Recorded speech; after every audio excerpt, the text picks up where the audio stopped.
Visakha steel ప్లాంట్ను ప్రైవేటీకరణ చేయాలని కేంద్రం కంకణం కట్టుకుని కూర్చుందని సిపిఐ రాష్ట్ర కార్యదర్శి రామకృష్ణ ఆరోపించారు. ఈ రోజు ఆయన విజయవాడలో మాట్లాడుతూ చాలా కాలంగా పనిచేస్తున్న విశాఖ స్టీల్ ప్లాంట్ ఉద్యోగులకు నేడు ఉద్యమ బాట పట్టడానికి కేంద్ర ప్రభుత్వ విధానాలే కారణమన్నారు. విశాఖ స్టీల్ ప్లాంట్ గురించి రాష్ట్ర ముఖ్యమంత్రి ఎందుకు మాట్లాడడం లేదని ప్రశ్నించారు. అమరావతి రాజధాని మీద ఉన్న దృష్టి విశాఖ ఉక్కుపై ఎందుకు లేదని నిలదీశారు. విశాఖ స్టీల్ ఉద్యోగులు సమ్మె విరమించేలా రాష్ట్ర ప్రభుత్వాలు ముందుకు రావాలని రామకృష్ణ డిమాండ్ చేశారు. విశాఖ స్టీల్ కార్మికులు సుదీర్ఘ ఆందోళన తర్వాత ఇవాళ సమ్మెలోకి పోయే పరిస్థితిని అటు కేంద్ర ప్రభుత్వం ఇటు రాష్ట్ర ప్రభుత్వం రెండు కూడా కల్పించారు. ఈరోజు ప్యాకేజ్ ఇచ్చామని వారు సాధించామని మీరు ఎన్నో గొప్పలు చెప్పుకున్నారు. 11,000 కోట్ల రూపాయలు ప్యాకేజ్ ఇస్తే అందులో 9,000 కోట్ల రూపాయలు మళ్ళీ ఇతరేతర పద్ధతుల ద్వారా మళ్ళీ వెనక్కి లాక్కున్నారు. మీరు ఇవాళ ఏమిటంటే గత 8 మాసాలుగా వారికి సక్రమంగా జీతాలు ఇవ్వడంలో దాదాపు 3,000 మంది కాంట్రాక్ట్ లేబర్ని ఇప్పటికే తొలగించారు. మరో 2,600 మందిని తొలగించడానికి ప్రయత్నాలు చేస్తూ ఉన్నారు. 1,400 మంది పర్మనెంట్ కార్మికులకు విఆర్ఎస్ ఇచ్చారు. అంటే ఏది ఏమైనా సరే విశాఖ ఉక్కు ఫ్యాక్టరీని ప్రైవేట్ పరం చేయాలి, దీన్ని నిర్మూలించాలని కంకణం కొట్టు కేంద్ర ప్రభుత్వం పనిచేస్తూ ఉంటే దానిపైన రాష్ట్రంలో అధికారంలో ఉన్న ముఖ్యమంత్రి చంద్రబాబు నాయుడు గారు ఆయన పట్టించుకోవడం లేదని మాత్రం స్పష్టంగా చెప్పారు.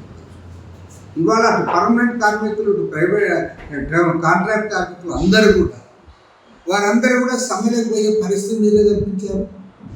కాబట్టి ఏమంటే గ్యారంటీగా చెప్తా ఉన్నా, ఇవాళ కేంద్రంలో రాష్ట్రంలో అధికారంలో ఎన్డీఏ ప్రభుత్వం వల్ల డబుల్ ఇంజన్ సర్కార్ మీద ఏదైతే మీరు ప్రచారం చేసుకున్నారో అది పేపర్ మీద ప్రచారానికి పనికొస్తూ ఉంది తప్ప ఏమాత్రం కూడా రాష్ట్ర ప్రయోజనాలు కాపాడడం లేదు.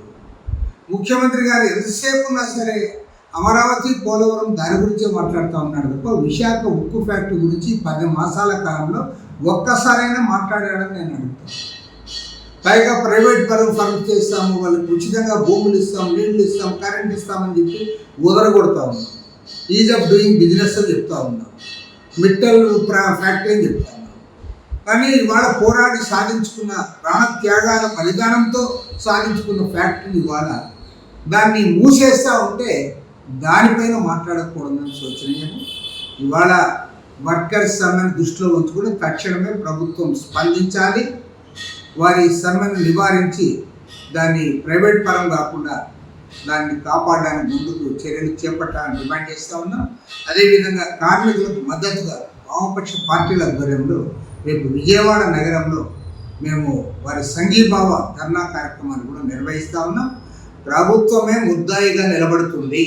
విశాఖ స్టీల్ ఫ్యాక్టరీని కాపాడుకోకపోతే మొత్తం చంద్రబాబు నాయుడు ఏం చేసినా, ఏం అభివృద్ధి మాటలు చెప్పినా ప్రజలు నమ్మరు కాబట్టి ప్రభుత్వం స్పందించాలని చెప్పి సిపిఐ తరఫున డిమాండ్ చేస్తారు.